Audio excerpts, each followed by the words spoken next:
한준희 장전의 원투펀치 231화 2부 시작하겠습니다. 예고해드렸던 대로 이번 주제는 무리뉴의 시대는 과연 갔는가? 입니다. 뭔가 가을에 참 적합한 주제인 것 같은데 일단 무리뉴의 시대는 갔는가? 위원님들의 의견이 어떤지부터 좀 들어보고 싶거든요. 아직은 시즌이 절반도 지나지 않은 상황이니까요. 네, 일단 올 시즌을 지켜봐야 되고 또 다음 시즌 2년 차의 상황을 또 지켜봐야 됩니다만 첼시 시절 마지막 시즌부터 해서 올 시즌까지 이어지는 패턴에 있어서는 약간의 우려점들이 지속적으로 노출은 되고 있다. 라는 부분에 대해서는 동감을 합니다. 네. 한 의원님은요? 아르센 벵거가 아스날에 처음 도착했던 당시, 그러니까 잉글랜드 리그에 처음 넘어왔던 당시는 벵거가 하는 것은 잉글랜드 리그 입장에서 봤을 때는 놀라움이었고 신선함이었고, 벵거가 하는 것은 어떻게 보면 그 이후에 교본이 됐다고도 볼 수가 있어요. 그러니까 잉글랜드 리그에 그때까지 없던 대륙식 스타일의 축구를 도입하고 또 선수들의 영양 관리서부터 아주 체계적인 또 과학적인 또 플랜 같은 것을 도입을 하고 또 어린 선수들을 대륙에서 또 스카우트해오는, 사실 그 이전까지 잉글랜드 팀들은 그 어린 선수들을 대륙에서 그렇게 데려올 그런 생각들을 잘 못했었거든요. 그런데 벵거 감독이 처음에 잉글랜드 무대에 도착을 해서 90년대에 했던 것들은 매우 그때까지 잉글랜드에서는 보기 어려웠던 것들이었습니다. 저는 지금 무리뉴 감독에게도 비슷한 이야기를 일단 개론적으로는 하고 싶은데요. 무리뉴 감독이 한 2002년경부터 한 2010년까지 저는 굉장한 성공을 거뒀고 또 축구사에 아주 굵직한 이름을 남길 만한 감독이라고 생각을 하는데 2000년대 초중반 이때로 거슬러 올라가면 무리뉴는 정말 신선한 감독이었고요. 그때 뭔가 또 전술을 자기가 또 주도를 하기도 했었던 감독이었고 무리뉴의 시대 뭐 이런 말을 붙일 수 있을 정도로 그 당시에는 정말로 아주 파릇파릇하면서도 아주 뛰어난 감독이었던 게 맞습니다. 그런데 지금은 당시에 보여줬던 신선한 어떤 지도법들, 예를 들어 뭐 상황에 따라서 우리가 실전에서 어떻게 해야 된다는 것을 우리가 뭐 한 골 앞서고 있을 때, 뭐 한 골 뒤지게 됐을 때, 뭐 65분이 됐을 때, 75분이 됐을 때 이러한 것들에 따라서 아주 상대를 정확히 분석해서 가상적으로 훈련할 때부터 그러한 것들을 아주 선수들에게 전술적으로 잘 주입을 시켜서 그 이전까지의 감독들보다는 월등히 명석하고 뭔가 신선함을 갖다 주는 그런 어떤 명장으로서의 풍모가 있었거든요. 그래서 사실은 어떻게 보면 다른 팀 감독, 팬, 뭐 언론, 뭐 심지어 구단 수뇌부를 모두 자극하는 그러한 말들까지도 어떻게 보면 어느 정도 그래도 약간 용서가 될 수가 있었던 거죠. 그런데 무리뉴가 그렇게 했던 것은 지금은 어떻게 보면 표준이 됐습니다. 자신이 과거에 그렇게도 신랄하게 비판하고 했던 벵거 감독과 약간은 지금 비슷한 얘기가 적용될 수 있는 시점이 왔다라는 생각은 일단 듭니다. 무리뉴가 감독으로서 어떤 길을 걸어왔는지 얘기를 해보면 좋을 것 같아요. 국내 팬들 사이에서는 사실 스페셜원이라는 별명이 더 유명할 수도 있는데, 자, 이 무리뉴가 어떻게 스페셜원이 된 거죠? 과거에 무리뉴 감독하면은 일단 기본적으로 자기 축구를 주도해서 자기가 어떤 철학을 가지고 하는 이런 유형의 감독들이 최근에 많이 나옵니다만, 그런 스타일보다는 일단 전력 분석관이 만들어낸 상대팀 보고서를 선수들한테 일단 던져줍니다. 그걸 가지고 미팅을 하는 시간이 항상 있습니다. 그리고 역시 그걸 통해서 경기마다의 컨셉을 잡고 들어갑니다. 이 경기는 이 팀이 이런 스타일이기 때문에 우리가 기본적으로 이렇게 해야 되고 플랜 A, B, C에 대한 얘기들을 하겠죠. 그리고 전체적으로 언론 플레이나 아니면은 팀 하나하나 선수들의 어떤 심리적인 부분 컨트롤을 하는 부분들, 또 피지컬적으로도 팀 닥터들하고도 항상 대화를 많이 하는 스타일이기 때문에 에바 카네이로가 생각이 나네요. 그런 문제가 또 중간에 얽혔으니까 또 문제가 됐죠. 네. 이런 코치들하고 선수들 컨디션, 몸 상태에 대한 점검까지도 꼼꼼하게 하는 스타일이에요. 그래서 실질적으로는 이제 예전에는 경기를 들어가면 그런 준비 토대하에 상대방 감독들은 미처 준비하지 못한 여러 가지 것들을 제시를 했고 전략적으로 운영이 잘 됐죠. 기본적으로 이 감독은 가장 중요시하는 게 밸런스, 공수 밸런스, 그리고 점유율, 그리고 숨 고르기를 하다가 순간적으로 빠른 템포의 공격 리듬으로 바꾸는 단계까지의 운영을 하는 스타일입니다. 사실 이런 운영이 중하위권 팀들하고 할 때는 잘 됐어요. 특히 한 골 승부가 많았고 또 무실점 경기가 많았습니다. 과거에는 중하위권 팀들이 프리미어리그 지금 다른 팀들처럼 그렇게 압박을 강하게 안 하고 첼시 같은 팀을 만나면 지역 방어 위주의 경기를 했기 때문에 뒤에서 숨고리를 해도 수비진들의 실책이 이렇게 많이 형성되지 않았고, 그리고 이제 한 골 승부를 할 때 적절한 선수들이 잘 배치가 되면서 약간의 선수의 능력치에 대한 효과도 보긴 봤어요. 그래서 그런 부분들이 됐습니다만, 최근에는 일단 약팀들한테도 안 먹혀요. 중하위권 팀들도 압박을 되게 상당히 강하게 합니다. 그러니까 기본적으로 자신이 원래 착실하게 승점을 따려고 했던 이런 패턴조차도 지금 자신이 원하는 플랜대로 잘 진행이 되질 않고 있고, 무엇보다도 요즘에 사실 펩 가르디올라 감독도 그렇고 다른 많이 뜨는 감독들은 자기가 경기 운영을 어떻게 해야 되는지에 대한 철학을 가지고 들어가는 감독들이거든요. 그러니까 패스와 무브먼트가 많습니다. 네. 근데 기본적으로 무리뉴 감독은 포지션 영역에서의 역할 분배를 확실히 두는 스타일이에요. 수비형 미드필더면 수비형 미드필더 역할, 센터백이면 수비, 윙백이면 이 포지션 영역에서 벗어나면 걸 되게 싫어합니다. 요즘 트렌드는 사실 이른바 전 선수가 다 박스잖아요. 그냥 공을 중심으로 트라이앵글 형태, 어떤 선수가 되든 커버 플레이가 되면서 많은 활동량과 그런 압박을 하는 단계에 있어서 사실은 이러한 축구에 현재까지는 대처를 못하고 있고 변화를 크게 못 주고 있다고 봐야 됩니다. 올 시즌이 지나가 봐야 알겠지만 분명히 자신의 이런 축구 철학에 대한 변화를 주는 시점이 있을 겁니다. 무리뉴 감독이요. 무리뉴 2년 차라는 게 거의 고유명사처럼 쓰일 만큼 뭐 축구 팬들 사이에서 유명하잖아요. 그렇죠. 근데 2년차 때 성공을 거두긴 했었습니다만 그게 이제 자신의 어떤 축구 철학, 방식을 바꾸어서 이루어진 건 아니고 자료를 수집하는 단계였죠. 1년차 때. 과연 어떤 선수가 자기 요 플레이 스타일에 맞는지, 내보낼 선수는 누군지, 그런 보고서를 작성하기 위한, 지금 맨유도 마찬가지일 겁니다. 팬들이 좀 인내심이 더 필요할 시간이 좀 길어질 수도 있겠습니다만 그런 자료 보고서를 자기가 쭉 축적을 할 수 있는 시간이 분명 1년 정도 있을 겁니다. 이렇게 해서 이제 어떤 팀에 자기가 원하는 효율적 운영 방안이 도출된다. 그러면 이제 2년차 때 어느 정도는 자기 원하는 대로 운영이 되는데, 근데 문제는 제 생각에는 지금 스타일대로 가면 2년 차가 돼서 그런 식으로 변화가 돼도 쉽지 않을 것이다. 그러니까 과거에 그 얘기를 했던 것도 조금 지금 시대에 좀 약간 뒤떨어지는 것 아니냐. 이게 지금 감독의 흐름, 이 철학에 따라갈 수 있어야 그 속도에 맞춰서 자기가 대응할 수가 있습니다. 그러니까 그런 부분에 대한 변화 시점을 아마 찾고 있을 겁니다. 무리뉴 감독도 그 부분에 대해서 알고 있을 것이고.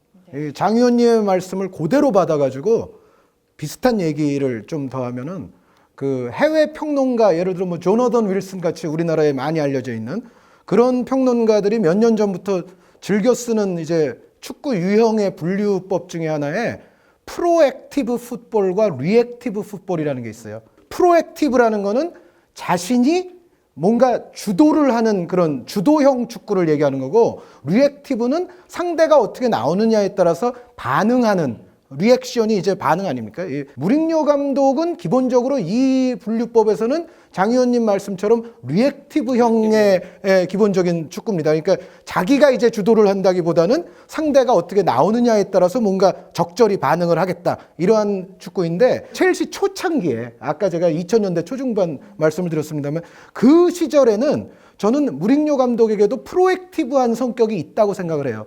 주도형이라고 그래서 저는 이제 이게 점유율을 많이 가져가면은 다 주도고, 반응형이라고 그래서 뭐 예를 들어 수비적으로 좀 내려앉아 있으면 반응이냐, 저는 그렇게 이거는 딱 잘라지게 분류가 된다고 생각질 않아요. 뭐냐면은 예를 들어 디에고 시메오네 감독은 일단 수비를 중시하는 감독으로 우리가 다 알고 있습니다만 저는 사실은 주도형에 속한다고 봅니다. 왜냐하면은 수비적인 전술이라 하더라도 이 시메오네 감독이 자신이 추구하는 전술 안에 상대를 들어오게 만들어서 결국은 자신이 정한 시나리오대로 상대를 요리하겠다는 거거든요. 오히려 어떻게 보면 전술적으로는 시메오네 감독이 주도를 하고 있다고도 볼 수가 있거든요. 그러니까 무리뉴 감독도 뭐 수비를 좀 중시하기는 했습니다만은 전체적으로 봤을 때 예전에 첼시 때는 자신의 색깔 자체가 기본적으로 뚜렷한 팀이었고, 자신이 추구하는 전술안으로 상대가 들어오게끔 만들어서 결국은 자신의 목적을 달성해버리는, 어떤 의미에서는 수비를 좀 중시한다 치더라도 오히려 전술적으로는 좀 주도를 하는 인상이 분명히 저는 있었다고 봐요. 예전의 무리뉴호에는. 그런데 요즘의 무리뉴 감독의 축구를 보면, 지난번에도 그 말씀을 드렸습니다만 색깔이 없어지면서 이제는 전혀 주도적인 느낌은 받을 수가 없어요. 그러니까 이제는 완전히 이 분류법에서 완전히 이제는 반응형 일방적인 축구가 됐다. 그러니까 가장 그 대표적으로 나타난 게 신하영 씨의 그 리버풀과의 대결에서 위르겐 클롭 감독이 완전히 주도형이었고 무링요는 반응해서 버티는데 그쳤습니다. 시메오네 감독 같은 경우는 수비를 하더라도 전술적으로는 오히려 상대보다 한 수 위에서 주도를 하고 있다는 거죠. 그것은 안토니오 콘테 감독도 저는 마찬가지라고 봅니다. 그러니까 수비로 좀 내려앉아 있고 점유를 내준다고 그래서 전술적으로 주도를 못한다고는 생각지 않거든요. 그러니까 시메오네라든가 콘테 같은 감독은 수비를 중시하더라도 뭔가 전술적으로 주도하는 부분이 있다. 그리고 잘 알려진 대로 과르디올라라든가 호르헤 산파울리라든가 위르겐 클롭이라든가 이런 또 유형들은 당연히 딱 봐도 주도형이죠. 근데 이제 무링요 감독 같은 경우는 이제는 완전히 반응밖에 못하고 있는데 문제는 이 상대 공격해 들어오는 다른 팀들이 장 의원님도 말씀을 해주셨습니다만 굉장히 다양한 스타일로 공격해 들어오는 팀들이 많아요. 그러면은 예전에 비해서 반응하기도 더 어려워진 거예요, 지금은. 나쁘게 네. 표현하면은 끌려다닌다는 맞습니다. 얘기잖아요. 그러니까 이게 왜 변화가 됐냐면 중위권, 특히 중하위권 팀들 같은 경우는 강팀들이 그냥 압박을 해서 부셔버리니까 요즘엔 탈압박 훈련을 많이 한답니다. 그러니까 지금은 중하위권 팀들도 첼시가 압박을 안 한 게 아닙니다. 첼시 시절 첼시가 아니고 무리뉴 감독이 첼시 계속 좀 시절에도 그렇고 헷갈리시죠? 네. 첼시 말기. 네, 압박을 안 한 게 아니에요. 말기에도 압박을 하는데 어느 순간부터 중하위권 팀들이 그걸 다 풀어내요. 예전 같지가 않아요. 옛날엔 당황해서 센터백들이 압박하면 내려서 있다가 그냥 뻥뻥 찰 수밖에 없었어요. 그러면 첼시가 다시 잡아가지고 자신들의 리듬대로 플레이가 됐는데 지금은 일단 탈압박들이 잘 됩니다. 상대 팀들이. 그런데 이제 요즘에 그 맨체스터 유나이티드를 보면 기본적으로 한 의원님이 저번에 얘기했던 부분 중에 아주 중요한 지점을 지적을 해주셨는데 이 선수는 이래서 안 쓸 수가 없고 질라타는 이래서 써야 되고 이브라이모비치를 안 쓸 수가 없고 루니는 상징이었으니까 처음에 안 쓸 수가 없고. 마샬도 비싼 선수니까 또 안 쓰기도 그렇고. 근데 일단 제가 윙어, 전형적인 윙어가 좀이라도 있었으면 좋겠다는 얘기를 하는 이유는 빠른 역습이라도 공간을 찾아 들어가는 움직임을 많이 습득한 경험 있는 선수가 필요하다는 얘기입니다. 이 얘기는 이제 질라탄이 압박을 강하게 하나요? 기존에 하던 것도 해도 잘 안 됐는데요. 잘 하지도 않아요. 네. 잘 하지도 못합니다. 그러니까 자신이 원했던 리듬대로 경기도 되지 않을 뿐더러 또 뭐 그렇다고 해서 역습을 할 때 전문 윙어들처럼 뭐 잘 빠져들어가지도 못한단 말입니다. 마샬이나 레시포드 이런 선수들이 아직 경험이 부족하고 전문 윙어 출신들이 아니기 때문에 그러다 보니까 여러 가지 자체로 이제 힘들고 뒤에서는 또 빌드업을 하다 보니까 압박이 중하위권 팀들도 세요. 실책이 많이 나오고 그런 축구를 하면 옛날엔 통용이 됐어요. 다 뒤에 내려가 있으니까 팀들이 대부분. 근데 중하위권 팀들도 막 우당탕탕 압박을 해요. 만만히 보고 요즘엔. 그런데다가 누차 최근 한 2시간 동안 얘기했습니다만 한방들이 다 생겼어요. 무실점의 1대0 경기를 만들기가 상당히 힘들어졌습니다. 세트피스 한방이든 공격수들이 옛날하고 클래스들이 달라요. 그러니까 기존에 했던 리그 운영을 했던 중하위권 팀들과 경기는 최소한 무실점 경기 운영하에 하나 노려서 안정적인 승리를 따내고 강팀과의 경기는 철저한 분석을 통해서 맞춤형 전술로 들어가서 6점짜리 경기를 해결해서 우승을 따내는 이게 하나도 들어맞질 않습니다. 지금은 하기가 힘든 구조가 돼버렸어요. 그러니까 무언가 본인들도 점유율을 갖고 주도를 해서 가려는 과도 규정 형태로 약간 변화가 되는데 이것도 아니고 저것도 아닌 컨셉이 불분명해진 그런 축구로 지금 가고 있거든요. 네. 그러니까 지금 이 상황이 지속이 되면 무리뉴 감독도 코칭 스태프도 바보가 아닌 이상 이건 아니다라고 분명히 느낄 겁니다. 느끼는 이제 순간 색깔의 변화를 줘야 되는데 그렇다고 해서 기존에 잘 나가는 감독들의 축구를 따라하기에는 자존심이 상해. 자존심이 떠나서 노하우가 지금 부족합니다. 그러니까 이런 부분이에요. 제가 아까 한 얘기에 조금 더 연장시켜서 얘기하면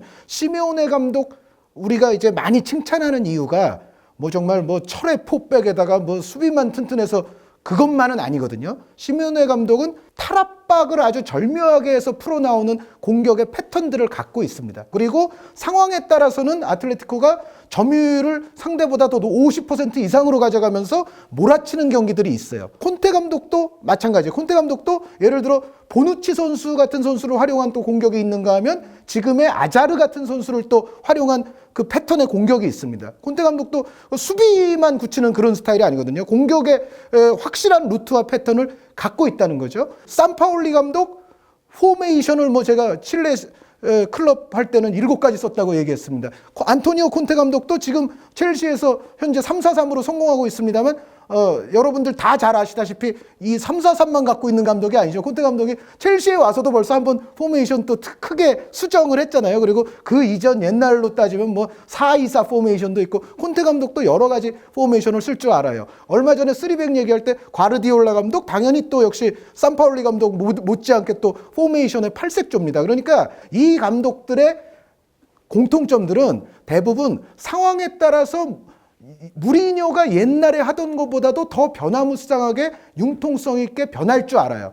무리뉴 감독은 사실은 이 감독들이 가진 것에 비해서는 융통성이나 다양성 같은 게 확 떨어지면서 아까 말씀드렸던 대로 예전에 그래도 잘하던 어떤 그 반응형도 이제는 제대로 반응하기가 예전보다는 훨씬 더 어려워지는 국면으로 가고 있는 거죠. 두 분께서 굉장히 조심스럽게 말씀을 해주셨지만 무리뉴의 시대는 갔는가에 대한 대답에는 기본적으로 갈 수도 있다. 변화하지 않으면은 곧 갈 것이다라고 정리를 할 수 있을 것 같은데, 자, 이 말을 무리뉴 감독이 들으면은 과연 어떻게 반응할지도 궁금한 게. 아유 뭐 욕하겠죠. 뭐. 그렇죠. 미디어와의 관계도 자존심 또 상하겠죠. 굉장히 또 유명하잖아요. 그런데 요즘에 보면은 그 독설 자체도 좀 많이 줄어든 것 같아요. 예전에 비해서. 아유 요즘도 저 루크쇼 선수 뭐 미키타리안 선수 요즘도 뭐 난리도 아니에요. 그래도 많이 순해지지 않았어요? 예전보다? 근데 이제 제가 봤을 때는 여태까지는 이제 뭐 최근의 전술 트렌드에 비추어서 뭐 좀 말씀을 드렸습니다만 미디어와의 관계보다도 무리뉴 감독에게 더 중요한 거는